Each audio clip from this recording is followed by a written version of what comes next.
Antes da festa da Páscoa, sabendo Jesus que era chegada a sua hora de passar deste mundo para o Pai, tendo amado os seus que estavam no mundo, amou-os até o fim. Durante a ceia, tendo já o diabo posto no coração de Judas, filho de Simão Iscariotes, que traísse Jesus, sabendo que o Pai tinha confiado tudo às suas mãos e que ele tinha vindo de Deus e voltava para Deus. Levantou-se da ceia, tirou a vestimenta de cima e, pegando uma toalha, cingiu-se com ela. Em seguida, Jesus pôs água numa bacia e começou a lavar os pés dos discípulos e a enxugá-los com a toalha com que estava cingido. Quando se aproximou de Simão Pedro, este lhe perguntou: vai lavar os meus pés, Senhor? Jesus respondeu: o que eu faço você não compreende agora, mas vais entender depois. Então Pedro disse: o Senhor nunca lavará os meus pés. Ao que Jesus respondeu: se eu não lavar, você não terá parte comigo. Então Pedro lhe pediu: Senhor, não somente os pés, mas também as mãos e a cabeça. Jesus respondeu: quem já se banhou não precisa lavar nada, a não ser os pés. Pois, quanto ao mais, está tudo limpo, e vocês estão limpos, mas não todos. Pois ele sabia quem era o traidor. Foi por isso que disse: nem todos estão limpos. Depois de lhes ter lavado os pés, Jesus pôs de novo as suas vestimentas e, voltando à mesa, perguntou-lhes: vocês compreendem o que eu lhes fiz? Vocês me chamam de mestre e de senhor, e fazem bem, porque eu o sou. Ora, se eu, sendo senhor e mestre, lavei os pés de vocês, também vocês devem lavar os pés uns dos outros. Porque eu lhes dei o exemplo, para que, como eu fiz, vocês façam também. Em verdade lhes digo, que o servo não é maior do que o seu senhor, nem o enviado é maior do que aquele que o enviou. Se vocês sabem estas coisas, bem-aventurados serão se as praticarem. Quando Judas saiu, Jesus disse: agora foi glorificado o Filho, agora foi glorificado o Filho do Homem, e Deus foi glorificado nele. Se Deus foi glorificado nele, também Deus o glorificará nele mesmo, e ele o glorificará imediatamente. Filhinhos, ainda por um pouco estou com vocês.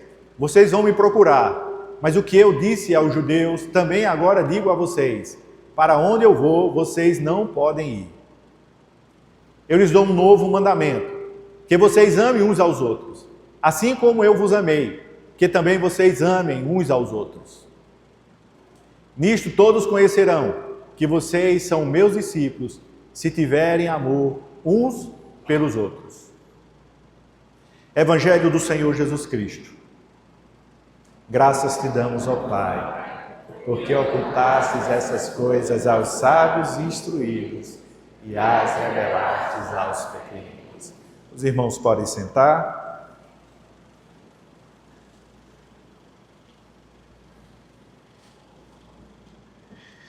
Irmãos, hoje iniciamos esse momento onde nós começamos a semana, desde domingo,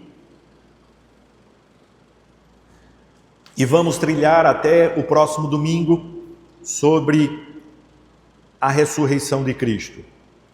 Hoje não estamos, irmãos, num momento onde é comum, porque nas quintas não temos culto à noite. E hoje não é comum estarmos reunidos para celebrarmos, para cultuarmos. Hoje é um pouco diferente, porque hoje também entramos num mistério mais profundo da história. Hoje começa essa tríade pascal, porque não apenas nos lembramos, mas estamos sendo convidados a participar desse momento. A Páscoa, na perspectiva nossa, ela não é apenas um evento, mas é uma passagem.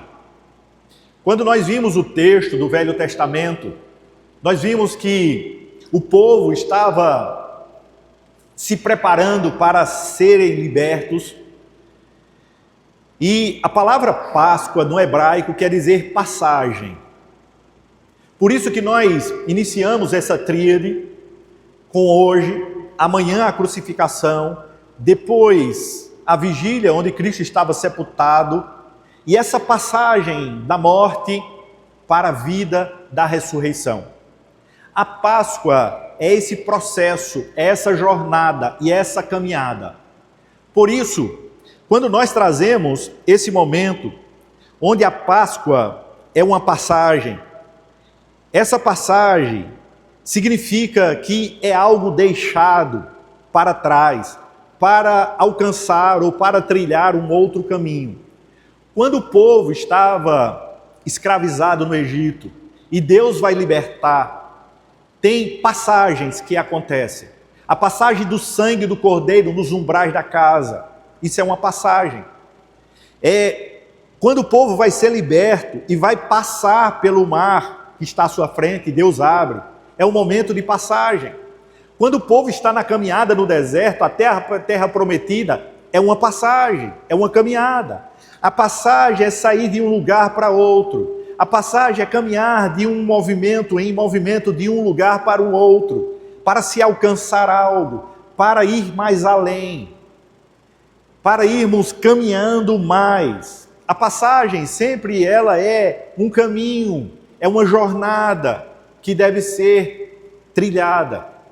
E é nessa perspectiva de que Jesus sabia que ele estava passando e estava terminando a sua passagem aqui neste mundo com os seus discípulos. É nessa última ceia que ele se reúne com os seus discípulos para mostrar que aquela Páscoa judaica se concretizava ou apontava para ele. E ele estava agora com os seus discípulos nos últimos momentos, onde ele estava passando dessa vida para cumprir a sua missão última nessa terra. A hora chegou de Jesus Cristo com os seus discípulos, a hora de Cristo. E se ouvirmos com atenção, a nossa hora também e a nossa jornada, ela é uma Páscoa, é uma passagem. Nós estamos sempre caminhando. A jornada cristã é um processo, é uma caminhada. Nós muitas vezes somos tomados de equívocos quando achamos que a caminhada cristã é algo mágico, algo automático. A caminhada cristã é uma jornada aspiral, onde a gente vai caminhando assim, ora está em cima, às vezes cai, às vezes levanta, mas não deixemos de sair do caminho e vamos passando e passando nessa jornada. A vida cristã é uma Páscoa, é uma passagem. A vida cristã é esse processo de caminhada, de jornada. E diante disso, irmãos, hoje nós temos esse momento onde Cristo está com os seus discípulos, comemorando e celebrando a Páscoa judaica, mas agora trazendo um ressignificado, ou ressignificando a Páscoa judaica, na perspectiva de que ela é cumprida no próprio Cristo. Antes de que Cristo vá até a cruz, existia uma mesa. Antes que Cristo fosse para a crucificação, ele primeiro passou pela mesa com os seus discípulos. Antes do sangue ser derramado, um pão foi partido na mesa com os discípulos. Antes do grito, houve o silêncio. E ali o Filho de Deus tomou o pão e ele estava se entregando a si mesmo. São João Crisóstomo, comentando sobre esse texto, ele diz: ele não deu apenas algo seu, ele se deu a si mesmo. Naquela noite, irmãos, ou naquele momento, o céu tocou a terra e desde então, toda ceia é uma porta aberta para a eternidade.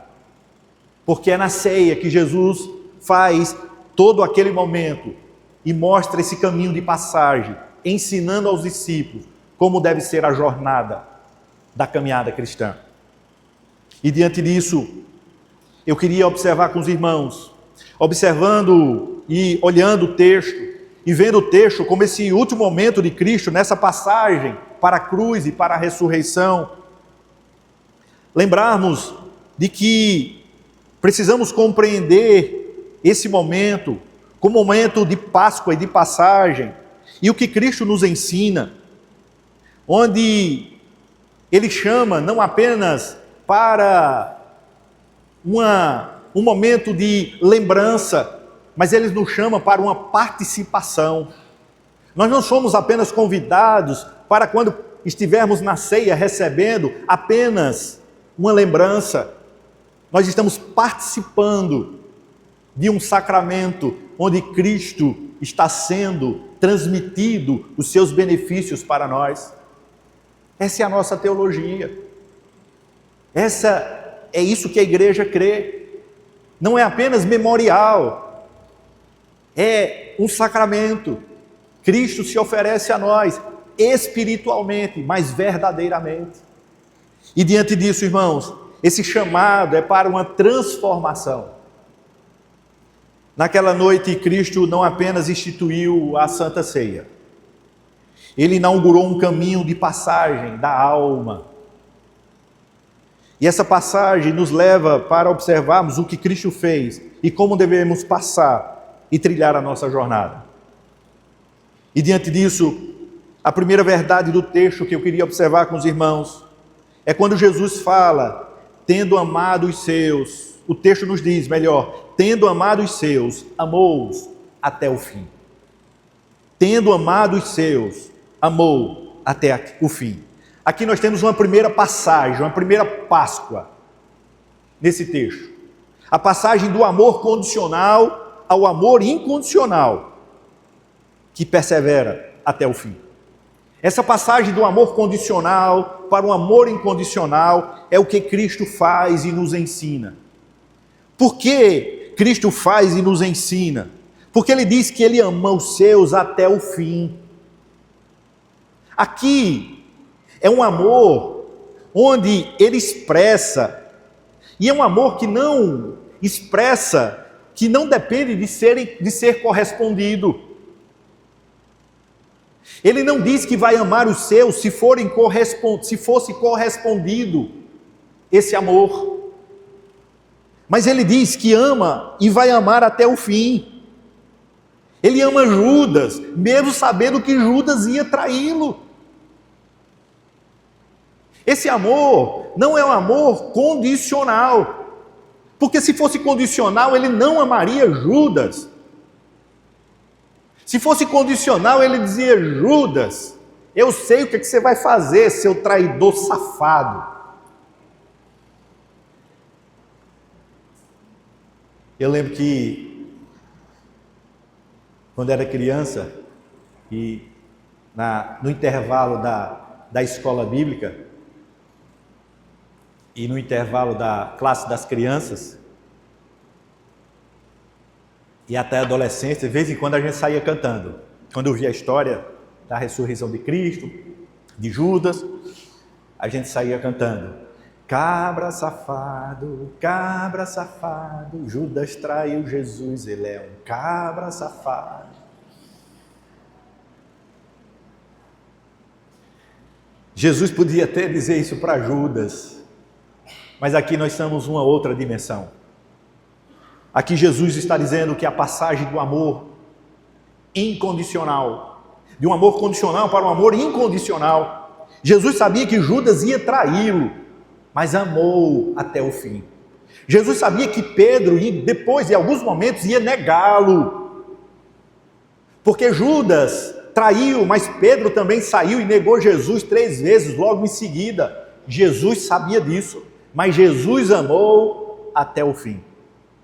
Jesus sabia que quando ele estava na cruz, fosse para a cruz estar lá crucificado, não ia ficar um discípulo, exceto João. Todos iriam ficar, detrás da cortina. Todos iam ficar, escondidinho, Mas João estava lá e Jesus sabia de todos eles, mas amou até o fim. Como diz Santo Agostinho, Deus não nos ama porque somos bons, mas nos tornamos bons porque nos ama. Deus amou o pecador, Deus amou esses homens, Deus amou cada um deles com esses defeitos, com essas dificuldades. Diante disso, irmãos, o que Jesus ensina é passagem, o que Jesus demonstra é Páscoa, é para passar desse amor condicional para um amor incondicional. Eu preciso amar o outro não condicionalmente. Essa é uma jornada para a nossa vida, é uma jornada que precisamos trilhar. Por isso que o texto que lemos logo de introdutório foi: se eu digo que amo a Deus a quem não vejo e não amo meu irmão, eu sou um mentiroso.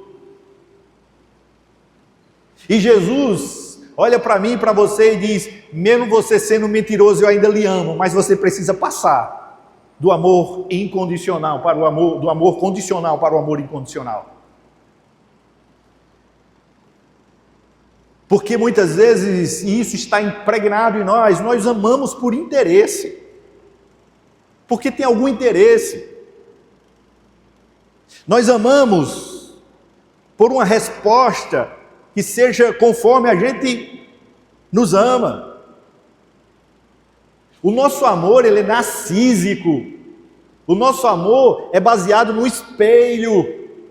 Eu só amo se o outro se enquadrar dentro daquilo que eu espero, se parecer com o meu pensamento, com a maneira de eu ver o mundo, da maneira de eu crer, com a minha fé, com o meu estilo. Esse amor é um amor humano.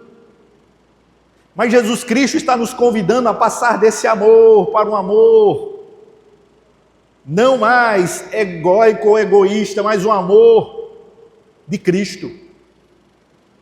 Ele está dizendo: olha, vocês têm que amar de uma outra maneira.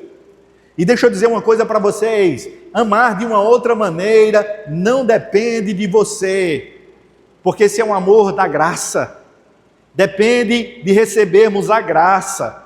Esse é um amor gracioso, por isso que precisamos estar buscando na fonte desse amor, para que essa graça se manifeste. Diante disso, irmãos, precisamos passar desse amor condicional para um amor incondicional. E aqui nós temos essa passagem, essa Páscoa. E a Páscoa aponta para um período onde Cristo se sacrifica e morre. É a passagem da morte para a vida. Nós precisamos fazer morrer nessa passagem esse amor, que é um amor humano, para que se encarne em nós o amor divino. Amou os seus, Judas, amou os seus, Pedro, amou os seus, o que todos abandonaram, mas ele amou até o fim. O Evangelho de hoje nos convida, na Páscoa, a trilharmos esse caminho dessa passagem. Por isso que eu falei para vocês que a nossa vida é uma Páscoa, é uma passagem sempre. Eu não posso me acomodar enquanto eu estiver ainda não passando, ou nesse processo de passagem, desse amor incondicional. Pastor, mas se eu luto e não consigo, busque a graça, busque o Senhor, porque humanamente o nosso coração, o nosso ego não quer isso, mas peça a graça, porque quando nós conseguimos nessa passagem, nós estamos deixando Cristo e a sua graça se manifestar através de nós. Continue trilhando.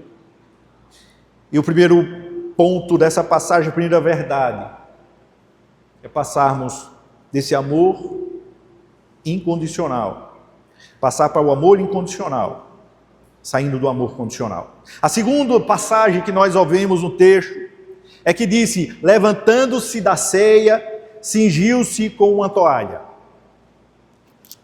Irmãos, aqui nós temos um Deus eterno e infinito que se ajoelha. Jesus pega a toalha, põe e se ajoelha nos pés dos discípulos. Aqui nós temos um Deus infinito que se ajoelha para lavar pé sujo.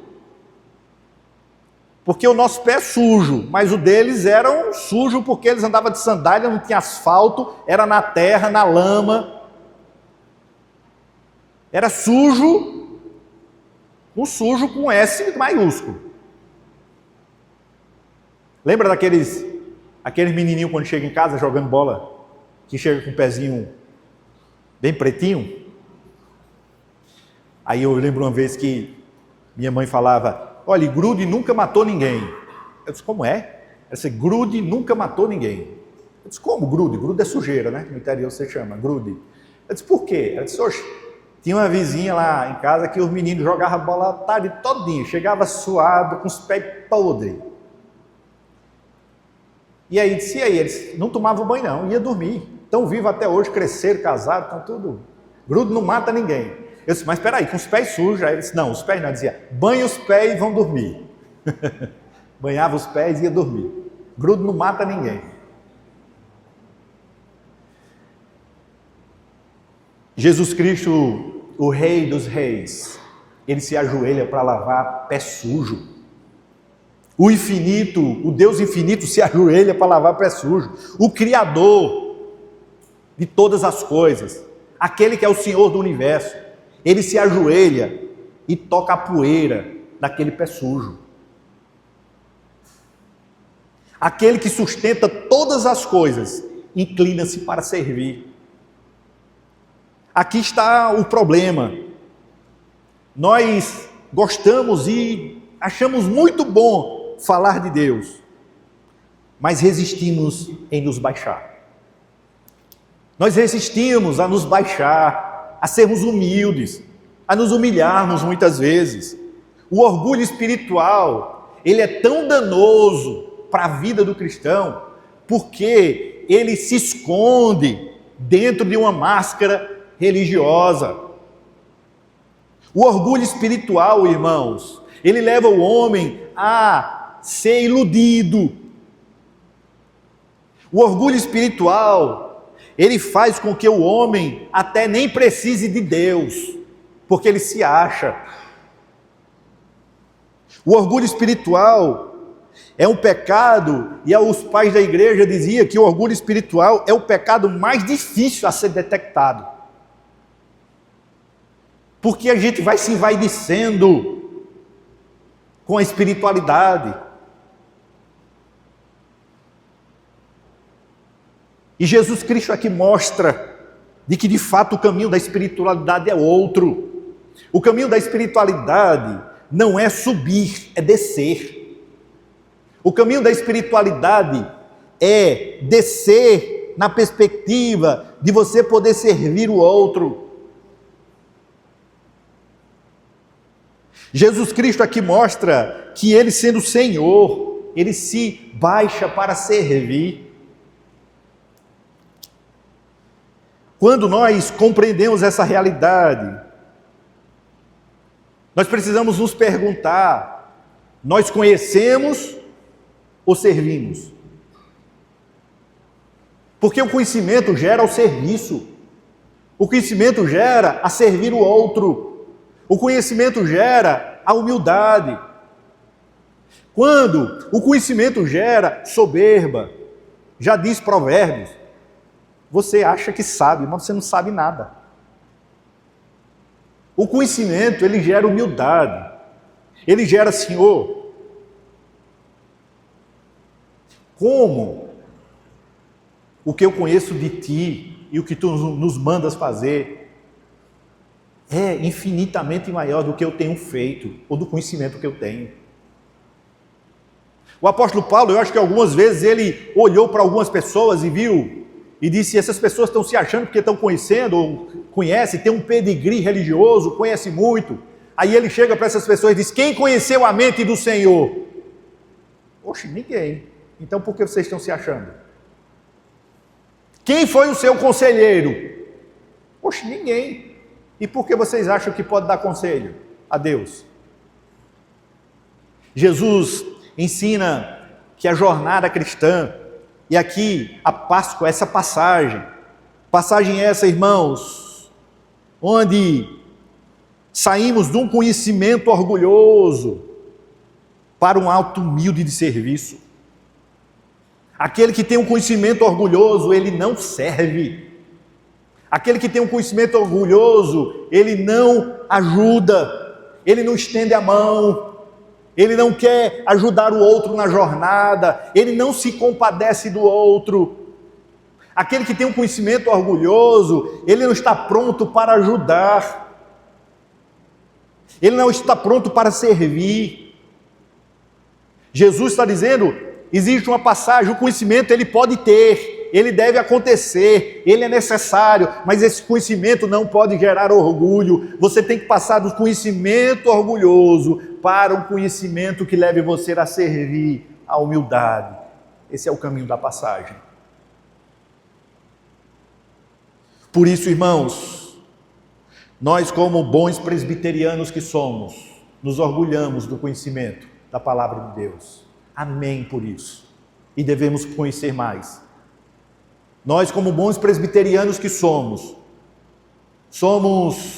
conhecedores como poucos da palavra de Deus, porque estudamos a palavra de Deus, nos esmeiramos para conhecer a palavra de Deus, mas jamais esse conhecimento pode gerar orgulho na gente, esse conhecimento não pode gerar soberba, esse conhecimento tem que gerar serviço, tem que gerar prática, tem que gerar humildade, e dizer o seguinte, irmãos, nós estamos numa jornada, e nessa jornada, o que nós sabemos é para o bem do outro, e para a nossa edificação, e para a glória de Deus.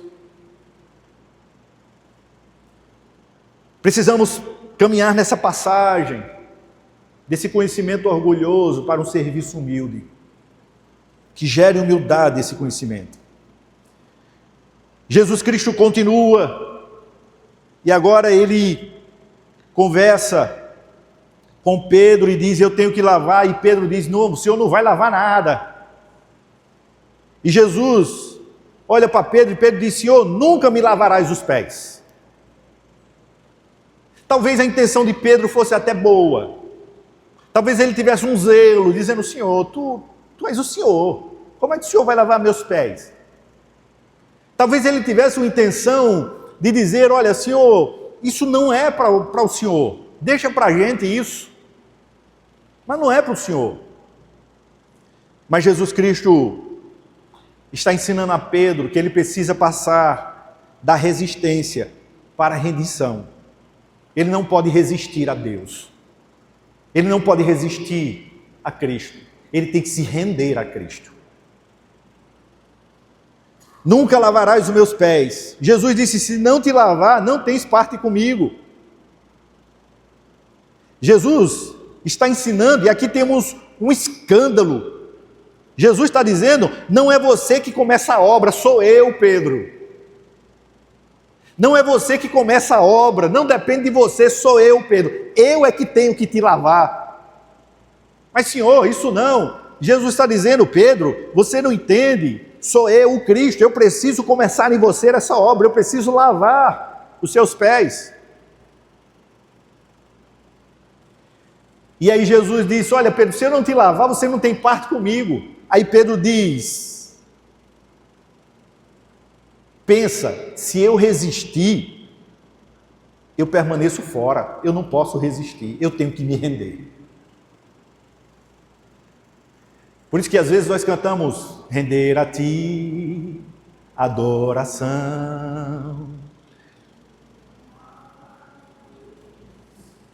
Render a ti é rendimento, eu não posso resistir. Pedro estava dizendo, Senhor, não, eu resisto. Pedro, Senhor, é demais. Jesus disse, Pedro, eu tenho que começar a obra, eu tenho que fazer, você tem que se render. Há um pai da igreja que ele diz, aquele que rejeita a humildade de Deus permanece prisioneiro de si mesmo. É preciso deixar Deus agir em nós. É preciso dizer Deus, deixar no sentido não que Ele não faça e nem tenha poder, é no sentido de dizer, Senhor, estou aqui.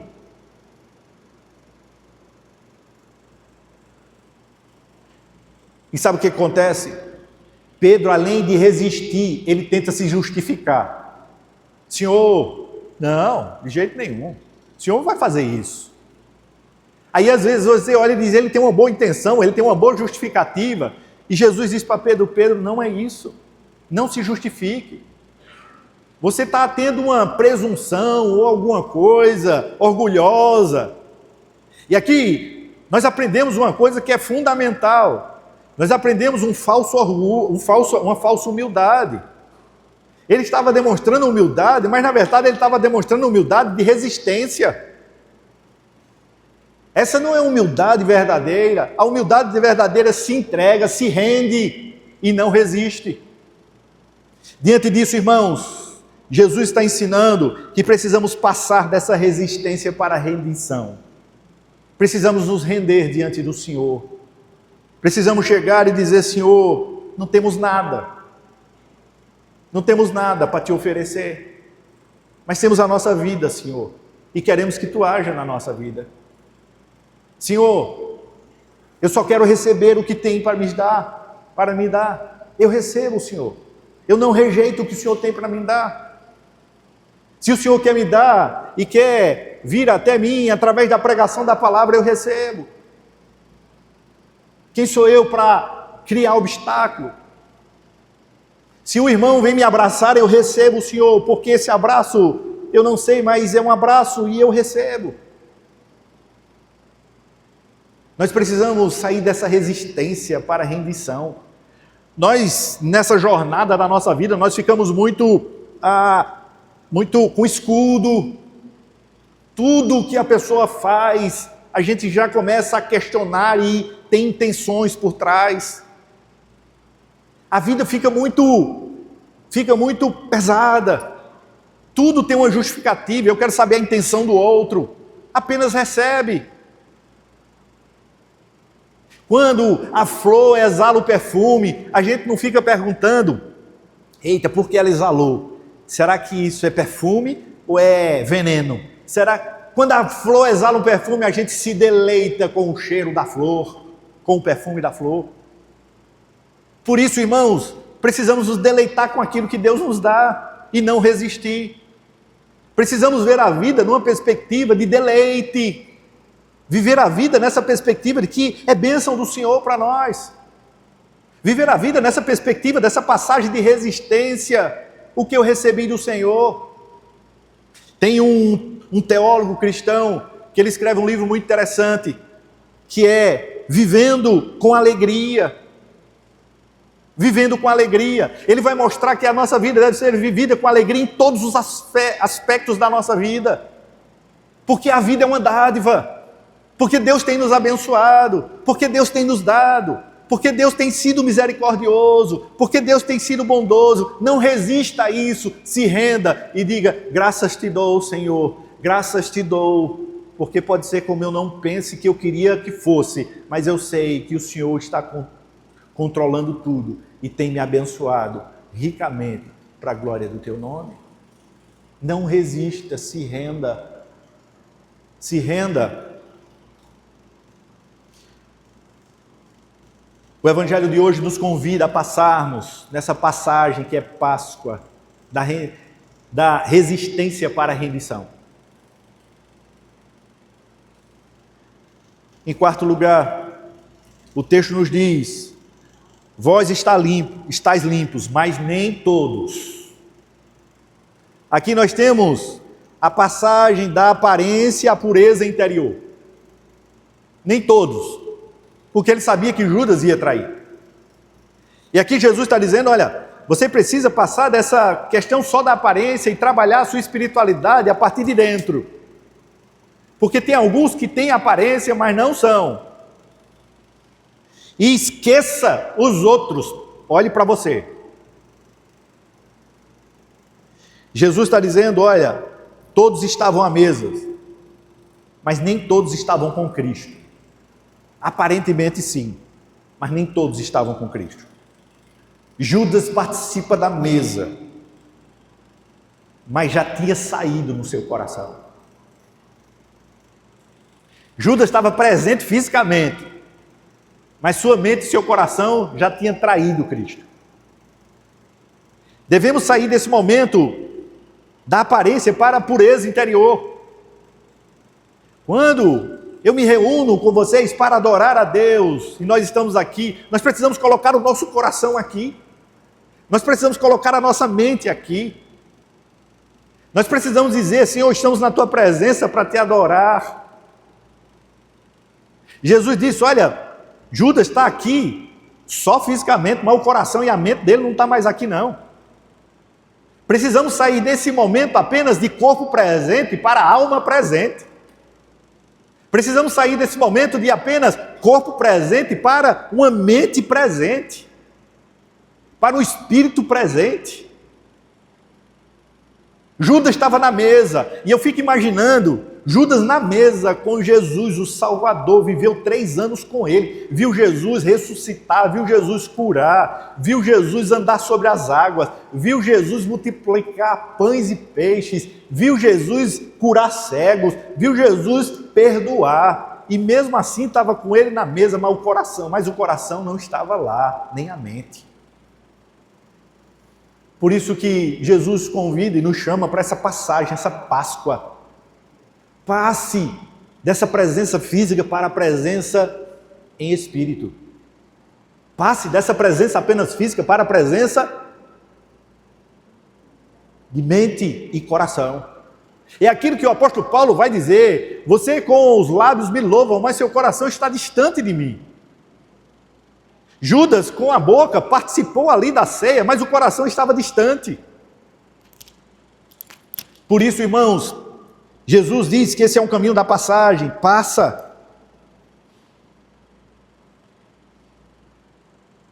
São Cirilo de Alexandria, um pai da igreja, ele diz: não basta estar na mesa, é preciso pertencer ao Senhor.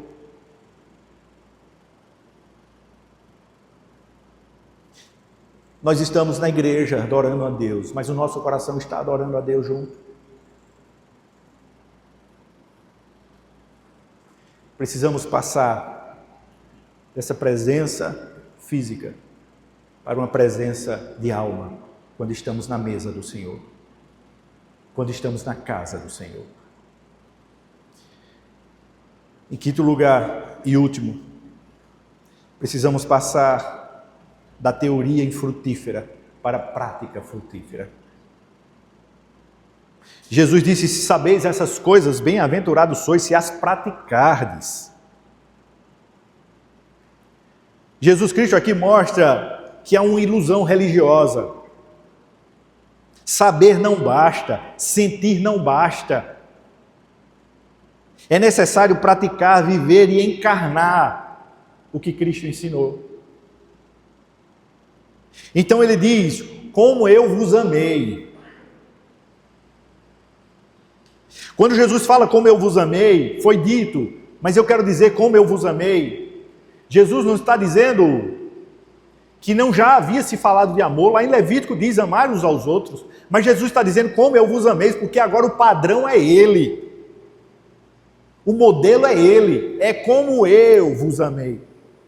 Não é um amor como vocês acham que deve ser, não é um amor como vocês criam na mente de vocês, não é um amor como vocês imaginam ser, é como eu vos amei. Agora tem um ponto, um padrão para ser seguido, o padrão é o próprio Cristo.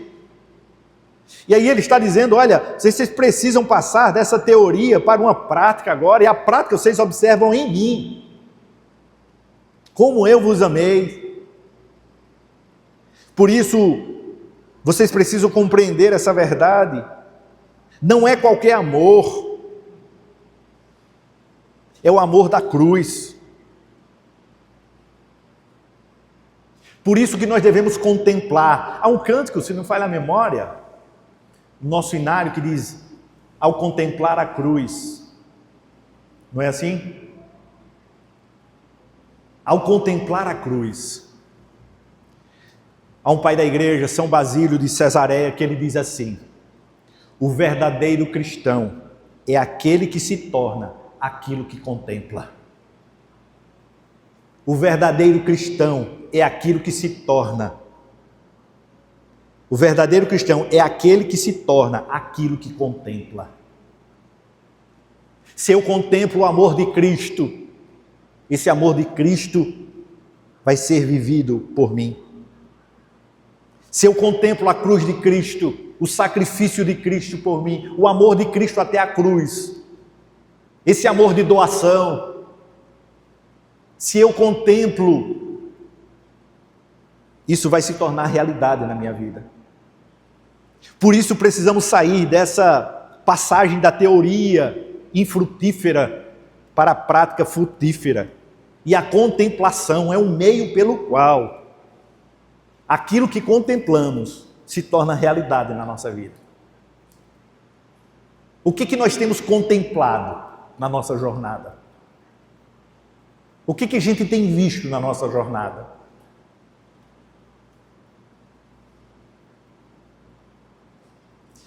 E diante disso, Jesus Cristo ali disse: eu sou o pão, eu sou o sangue, isto é o meu corpo, isto é a minha carne, isto é o meu sangue. Jesus Cristo nos chama para participarmos da ceia, porque participando da ceia, nós contemplamos o amor de Cristo, e esse amor de Cristo se torna vida na nossa vida. Porque na nossa teologia, quando nós participamos da ceia, os benefícios de Cristo é transmitido para a gente. Não é só memorial, há uma ação da graça espiritual para a nossa vida. Isso é teologia nossa.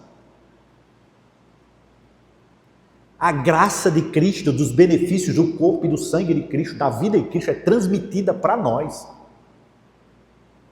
Isso é confissão de fé da nossa igreja, isso é breve catecismo. Por isso que nós precisamos sair da teoria infrutífera para a prática frutífera. Diante disso, irmãos, nesse caminho de passagem que estamos trilhando, precisamos entender que relembrar esse momento de Cristo e essa última ceia dele com os discípulos é entender que a mesa está posta, o pão será partido, o cálice será oferecido. Mas não devemos nos enganar, a Páscoa exige passagem, e a passagem continua na nossa jornada. É a gente ir mudando de algo para algo, é a gente deixando morrer aquilo que não nos edifica, que não nos leva ao propósito.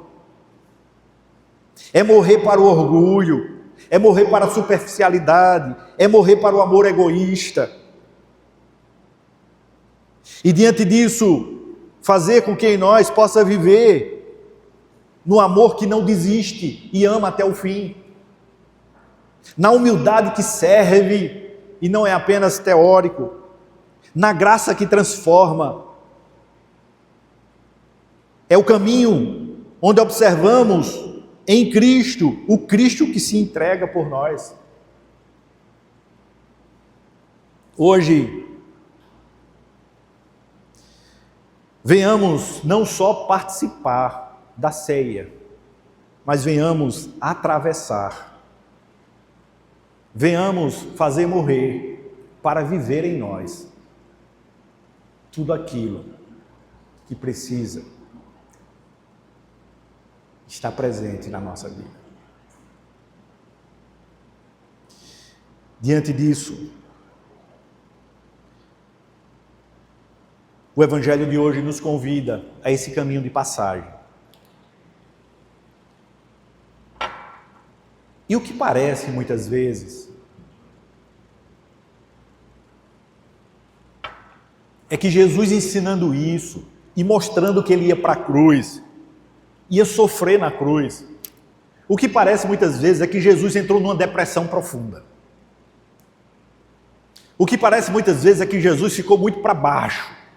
O que parece muitas vezes é que Jesus olhou assim e disse: vou ter que passar por isso, eu sei que é difícil.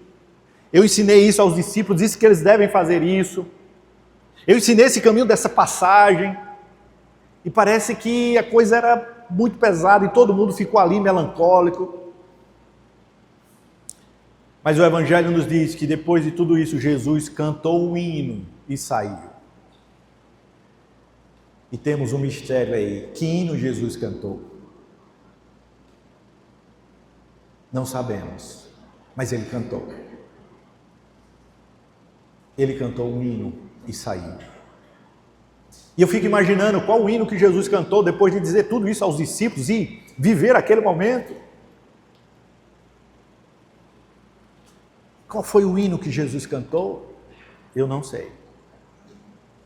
Mas eu fico imaginando que ele poderia cantar o hino que normalmente eram os salmos que eram cantados.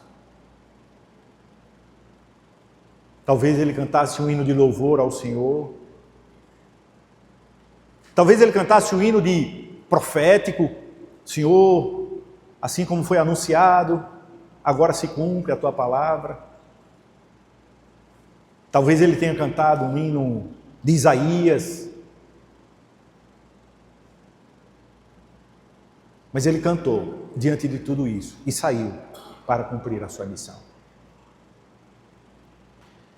Compreender essas verdades, irmãos, e saber que estamos nesse caminho de passagem nunca é e nunca será tristeza para nós.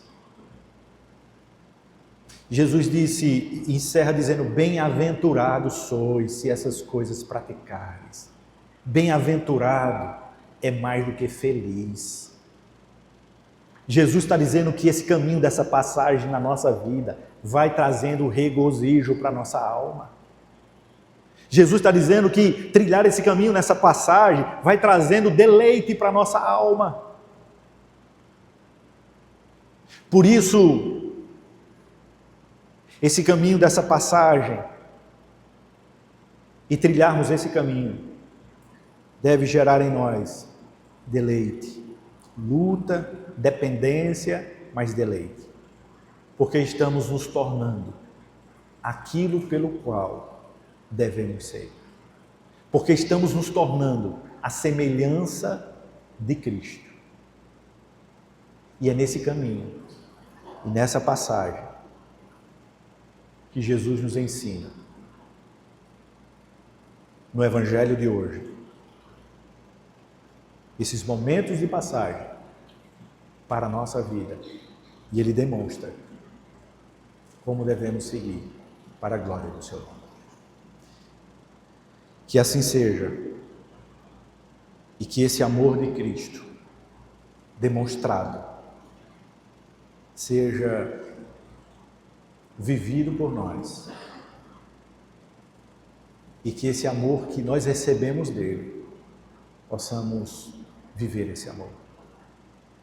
Não que nós tenhamos amado ele primeiro, mas ele que nos amou primeiro.